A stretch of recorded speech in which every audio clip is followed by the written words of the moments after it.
Hello, everybody. Sorry if I was just staring blankly at a screen then. I was just adding somebody very special, who she is now, to our live. So I'm just going to do the introductions, my lovely, and then I will be with you.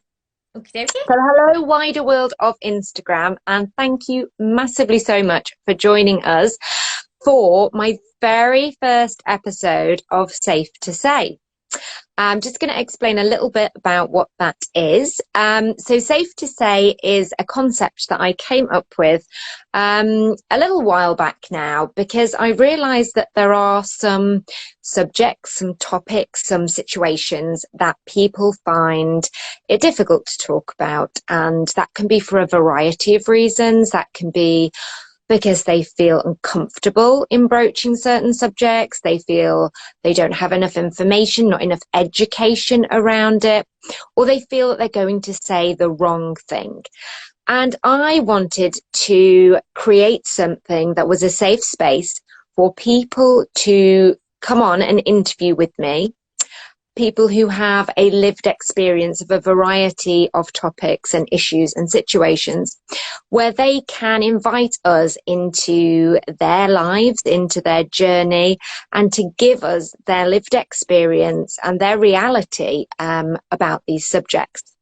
So today I am joined by the lovely Kirsty. And here she is. Hello. And Kirsty is a full-time teacher. So she is leading our lovely children into their bright futures and supporting them, which I'm sure we all know is a very, very important, time-consuming and energy-consuming job. Yeah. But what you might not know about Kirsty is that she's also, while doing this fabulous work, battling constant pain, chronic illness and disease. So this is where we're going to dig a little deeper and find out about that. So welcome, Kirsty. Thank you for coming along.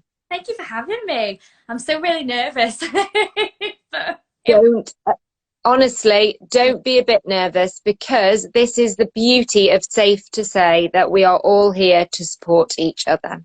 Okay. So I'm going to dive straight in, and I'm going to ask you to explain to anyone listening what chronic illnesses that you suffer with and how long you have had them. so the first major one I've got is called functional neurological disorder. Yeah. Um, I've had that for around 4 years. And then my other one was a misdiagnosis of neurogenic bladder, which we've recently found out is interstitial cystitis. And quite severe at that. So it's Yeah. not easy. No, So so that's two sort of major illnesses, diseases, chronic illnesses that you have, had to live with for quite a few years now. yeah. And I imagine that your journey to get this diagnosis was not a simple one. Can you tell us a bit more about your journey to getting your actual diagnosis? So with the neurological disorder, that was very kind of sudden. I was actually at work at the time and I got taken to hospital because they thought I had had serotonin syndrome. Yeah. It actually turned out after months of tests for kind of epilepsy and other things that were in my family, they decided that it was kind of functional neurological disorder. Um, Okay. which was quite difficult to come to terms with because I kind of had to learn to walk again using crutches because I'd lost all feeling in my right leg. Um, Wow. I did have seizures, which, touch wood, I've not had one for a long, long while. Um, Yeah. and then with the interstitial cystitis, it was a misdiagnosis. So they'd said, "Oh, you've got neurogenic bladder. You don't have like anything else. It's linked with your neurological disorder." And I was like, "It's definitely not. I've never had this problem." And I was getting a lot of infections. I was in and out of hospital all the time. Yeah. And around, I think it was about a week ago, and said, "Oh, actually, it's severe interstitial cystitis, and we think you've had it all along," which was very difficult to deal with. It was a lot of Yeah. he's in and out of hospital on drips because of what they thought were kidney infections, and now they think it's the damage from the interstitial cystitis. Um, so yeah, that's been a long journey as well. And you obviously know, Fliss, and other people that do kind of know me will know that I have got a tube as well. I have a suprapubic catheter, Yeah. which is in life very difficult at the moment. I actually had it changed this morning, so I'm very uncomfortable, as you can see, probably with all the cushions behind me. Um, I looked really comfy actually. I kind of just want to snuggle in next to you really, but you know, I'm here. we'll have a movie night when we can. Yeah. Yeah, it was just really, really hard. And now they've kind of said you've got one treatment left. I know we will go into that, but there's kind of one treatment left, and then if that doesn't work, I'm having my bladder out. So yeah, it's difficult and it's been a long journey, especially considering I'm only 24. So Exactly. yeah, Yeah. And it sounds like all the way through there's been a lot of scary things that have happened to you, like you said, with you know when it first happened and being taken in the ambulance and then being put on all the different drips with the infections, having your suprapubic catheter changed. These are all things that are quite traumatic, yeah. really. So how do you feel now that you've got your diagnosis from how you felt when you sort of were a little bit in the dark? Do you feel it's helped you to get a diagnosis? I think so, yeah. With the neurological disorder, it was difficult to come to terms with because we waited months and months and months for a diagnosis. And because it was so sudden, and obviously we didn't know, it was really, really scary. Um, and with the interstitial cystitis, it's been a massive relief because I've had all these symptoms. I'm on really strong painkillers, which I can't have during the day. I literally have paracetamol during the day and then have my stronger painkillers when I get home from work. So it's that stretch of time without medication that's difficult. But I felt so relieved. I actually cried when I got the hospital letter and he put on it that that was what I'd been diagnosed with, because we've pushed for months and months and months, and they were like, no, it's fine, it's neurogenic bladder, you'll get over it. And it was just like, I wouldn't have this pain if it wasn't. Yeah. So And I think as well, when you get a diagnosis, it kind of just reaffirms that you're not imagining things, you know, because you know your own body. yeah, exactly. And like with the neurological disorder, the hardest thing was it's not very well known. um No. Not many GPs know about it. I'm lucky that my consultant specializes in it, so he knows about it. Yeah. But it was kind of like I'd tell people about it and they'd be like, oh, well, if it's functional, you're just imagining it, it's all in your head. And I was like, it's not. Kind of like people just assume that because it's functional that you don't have any issues with it, when actually it's, That's not the case at all.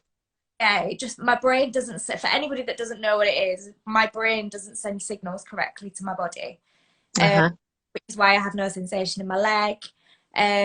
And it can make me kind of lose balance sometimes. And that was the hardest thing. I think people saying, oh, well, you'll be fine, it's just, it's all in your head. And it's like, it's not, it is genuinely a thing. And because there's not enough awareness of it, that's what makes it harder. So And the that, thing is, you know, by you coming and speaking about it here, that is raising awareness. And I know that before we started this, you were really nervous. Can I just say that the comments are coming up and I've had a quick look down and we've got people saying you are so brave, you're an inspiration. So don't worry a bit. You can see clearly that people are right behind you. So taking that into consideration then, hmm. how would you say that your conditions have impacted on your work as a teacher? So at my first school during my NQT year was obviously when I didn't really know what was going on. I'd got used to walking around without crutches again inside. And I had a relapse in the December I started working at my school. Um, Mm. but I just panicked because it was my NQT year and I was like, I don't want to stop. I'm really stubborn. You know this now. I'm really stubborn.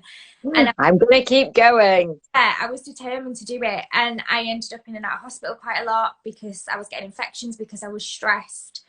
Yeah. My body just didn't know what to. I wasn't looking after myself, which did not help. Oh, I've got embroidery thread everywhere. That didn't help. So it was difficult, and sometimes the support's not there. I am so lucky that obviously my partner Charlie's really kind of supportive, my family's really supportive, and I did have some colleagues who were just amazing and kind of helped me through it. But it was hard because the judgment's there, and it was kind of like I'd feel guilty for ringing in sick, for being in hospital, and then I'd come out of hospital and I'd be like, oh, well, the doctors told me to have 2 weeks off, but I'm going back to work on Monday, type of thing. I just wouldn't ever listen to what they said because I was always scared of being in trouble, and not being able to kind of keep my job and do what I want to do, because I've always wanted to be a teacher since I was a child. I've always wanted to do it. So when I'd got there, I was kind of like, wait a minute, I've gone through my final year of uni on 2 crutches, kind of learning to walk again and stuff, to going into school, and now I'm here, and I felt like it was kind of being taken away. But luckily, the school I'm at now, they are amazingly supportive. My head teacher, my fellow colleagues, Yeah. really, really helps, especially with us kind of going through this phase now where things have kind of flared up, and we don't know kind of whether the new treatment will work and whether I'm going to end up kind of without my bladder eventually. I'll get rid of 10 different. So it does massively impact work. Yeah, I mean, I can sort of relate, obviously, in a totally different way with the illnesses that I have, but it's like all these things going on in the background that people can't see and maybe don't realize that you have to factor into every little thing that you do. You can't just go about your day in a sort of carefree way. You've got to plan every little thing. And my next question actually was going to be around how equipped workplaces are to deal with chronic illness. I mean, what's your view on that? Do you think it depends on the place? Do you think they're all different? Because at the moment, my school, we have a care suite. We're only a small school, but we have a care suite. And what they've done is they've kind of said, no other members of staff use it. Kirsty, that's where you go. And I have kind of like a spare supplies bag in there in case anything goes wrong while I'm at work. And that space is kind of just for me, which is amazing because I just kind of felt like everything was taken on board. I have a WASP, which is a new name for a risk assessment, that gets kind of termly with me to make sure that things can be adjusted if need be. I mean, yesterday we were den building at school. We had somebody in and we were building dens, and my colleagues had all said to me, look, we were tired afterwards. If it's too much, make sure you tell us and you come in. But obviously, stubborn old me decided, you know what, I'm going to stay outside all day. But that support was there for me to be able to, because everybody's so understanding and so supportive. And kind of, I had my tube change last week, and instead of being scared to ring in and say, oh, I'm really sorry, I'm not going to be in, I've had to have an emergency tube change, I wasn't, because I knew I'd ring and they'd say, right, it's okay, we'll see you on Monday when things have settled down. And just having that support has made me accept it a bit more. Whereas before, I don't want to make this sound how it's going to sound, because I have made an amazing best friend from my old workplace, and I've got some other amazing colleagues who I am still in touch with.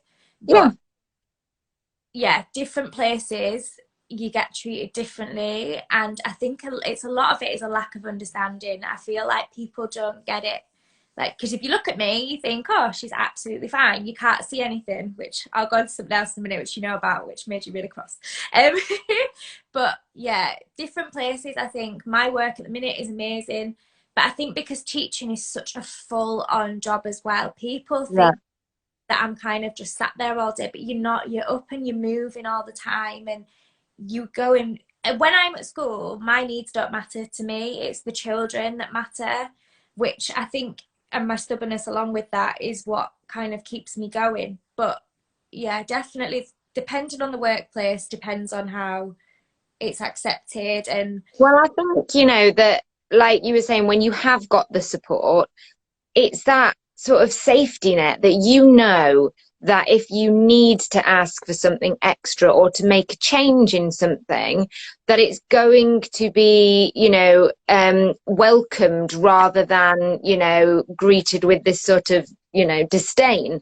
But that should be, in my opinion, the standard for all workplaces, that they all have something in place for people with chronic illnesses so that they are able to live and work to the best of their abilities. Because like you say, being a teacher was what you've wanted to do your whole life. And why shouldn't you be able to do that because of your chronic illness? You know, you've got the strength to show up. So all you need is some support. And actually, I was then going to ask, how has the illnesses that you've got, how have they affected your mental health? Because I think that's an area that's often overlooked with physical illnesses, how it actually impacts on mental health.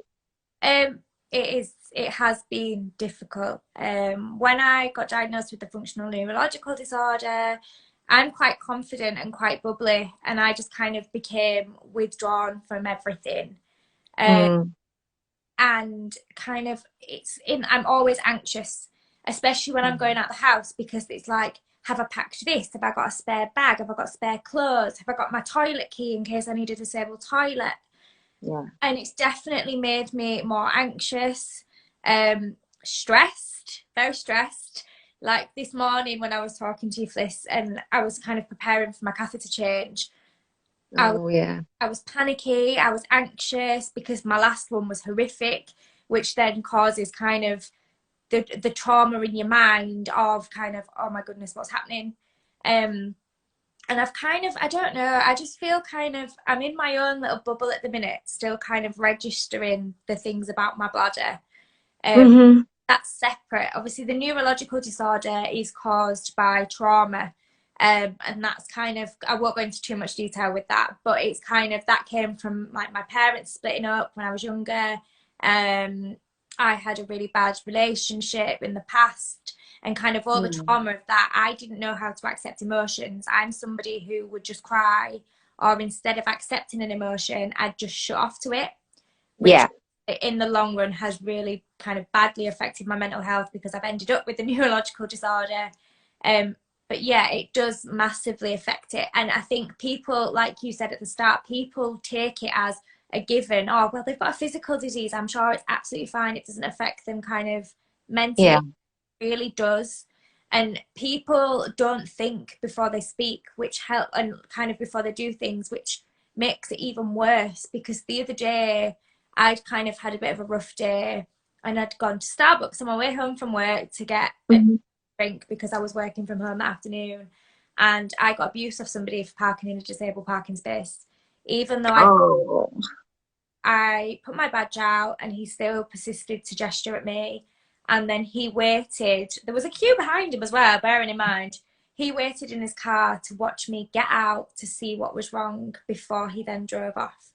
And that kind of judgment is just so upsetting for you and for anyone who gets that. It affects your mental health massively, because I came home and I just got so worked up, and I was like, I shouldn't be feeling like this, but because I'm at kind of a mediocre stage with how I'm feeling with my mental health at the minute, it massively affected me. And like you said, people don't consider it. People think, oh, it's physical, it doesn't matter.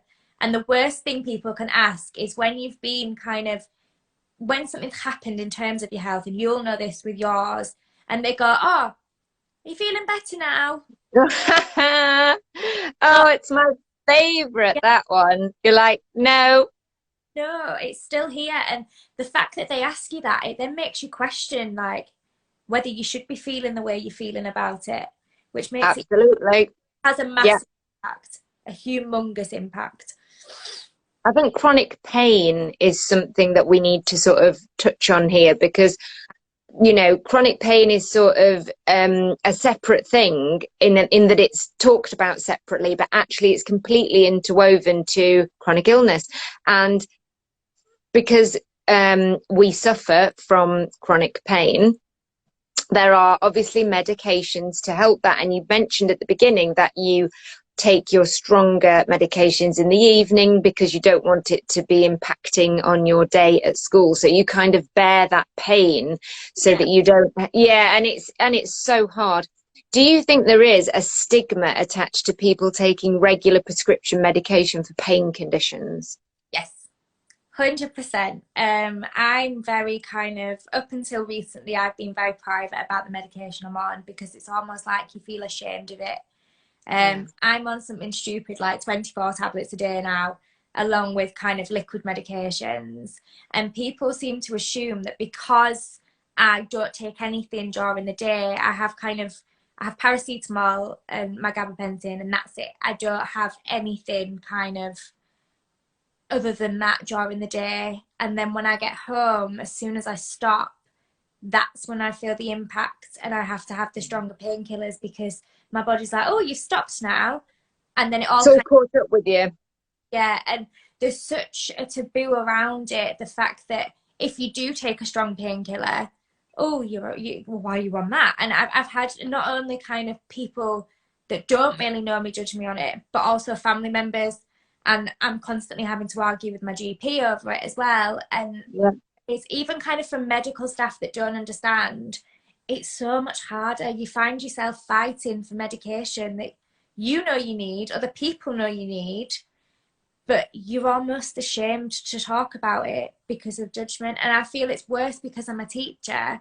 I feel that judgment's there even more because if people kind of knew, it'd be, oh, well, she shouldn't be taking that. She's a teacher. And even though I take it during... You're in a responsibility, Yeah, I take it during my own time, and I take it early enough so that I'm not having to have it in my system still when I get up in the morning, which can mean sometimes having major pain at night that keeps me awake. It keeps Charlie awake because obviously I'm crying and I'm really uncomfortable. But because of that taboo, and because I probably worry way too much about what other people think, I then don't take any more medication until the following evening when I know, right, I'm not going back to work now. Like, I've had a lot more today because of a catheter change. of course. Today, and it's just, if I didn't, I don't know how I'd have managed. Do you know what I mean? It's something that we rely on. You know yourself from your medications, it's something we have to rely on and shouldn't be ashamed of taking, but we are because there's so much judgment around it, especially. And I think when you're younger as well, there's that, you know, sort of disbelief that you can need that level of painkiller when you're young. And why are you on that? And you're like, I wouldn't be on it if I didn't need to be on it. Yeah, chronic disease doesn't discriminate on age. It can, you know, it can come for anybody. So yeah, absolutely. So, I mean, have you got any sort of ideas as to how the situation could be improved, especially, you know, within the workplace? I think just more awareness needs to be made, kind of, that people will get poorly. It doesn't matter what kind of job you're in, whether you're a teacher, whether you're an author, whether you kind of work in an office, or it doesn't matter. Chronic pain is something that affects a lot of people, and because there's no kind of awareness of it, it just gets under the carpet, and then it goes back to the judgment. So I kind of feel like more awareness is needed, which is why I wanted to do this with you. It's why I've started putting things on my teacher page, why I've started sharing things on Facebook, because I want to kind of raise that awareness, and not even just in the workplace, kind of in real life, because people just people don't get it, and it makes us feel ashamed, it makes us feel guilty, and it's something completely out of our hands. Absolutely, yeah. No, nobody did this to themselves. When you have a chronic illness, you know, it's something that you didn't ask for, you don't want. And again, going back to the medication, you know, you almost want to say, oh, you know, to the GP or to the consultant, whoever, I desperately don't want to have to take this. I'm not doing it because it's fun. I'm doing it so that I can manage, so that I can live my life and do the things that I desperately want to do. So, you know, I suppose to sort of round up, is there a message that you have that you would want to say to anybody who's either watching now or who knows somebody who does have a chronic illness, who is frightened to talk about it or feels judged or feels ashamed of it? Is there anything that you can offer them by way of advice? Don't be ashamed to reach out for help and talk to other people, because I've found it's something that's quite isolating. I've been really lucky that I've found kind of people that understand the situation, like yourself, because there's not enough support for it. There is a lot of judgment, especially for us younger people, and I just don't feel ashamed of it. Ask for help. Don't feel ashamed of it. And my messages are always open for anybody who kind of wanted to help with raising the awareness, and or even if they just wanted a chat, because it's so difficult. And I know myself how isolating it can be. So yeah, just talk out. Don't be afraid to ask for help, and don't be ashamed of it, which is easier said than done, because I am sometimes, but you've just got to do what's best for you. And if that's talking about it or asking for help, then it's half the job done, isn't it? So Absolutely. And I think that is an amazing message, because that idea of connecting, and actually this is where social media can be a really brilliant thing, because people might not feel able to go face to face and say, hey, I need help, or hey, this is what's wrong with me, this is what I'm suffering with, but they will probably be able to put it in a message. So the more people that, you know, like yourself, come forward and say, hey, you know, I'm here to listen, I'm here to help, is a great thing. So I just want to say you're super, super brave. You know, not only brave in dealing with your conditions and in gritting your teeth and getting through work and making a great difference to kids' lives while you're in pain, but brave coming on here and allowing me to talk to you and allowing the people watching and listening into your journey, because it is an incredibly personal thing, chronic health, because it's to do with our bodies and to do with ourselves. And the great thing I think that's come out of this is that it is brilliant to see that chronic illness may be something you suffer with, but it doesn't define you. It isn't who you are, because, you know, we can all see that you've got this life, this fabulous personality, you've got a great other half that you know you live with, and that there is light at the end of the tunnel. We're not going to get better, but we are going to find better ways to deal with what we've got. Yeah, absolutely. So I am going to let you go now, because I know how tiring these things can be, and you've done absolutely brilliant. Oh, not at all. The pleasure is all mine, 100%. So that sort of concludes episode 1 of Safe to Say, and I'm so thankful for anyone who's listened in today. Please feel free to, you know, share the video or let people know. I'll be doing another one again soon. And of course, Kirsty, as she said, her inbox is open. So please, if you want to get in touch about anything to do with what we've talked about today, and the same goes for me, please do. So that's it for today. But I think it's safe to say we'll all be back together again very soon. Take care. Bye.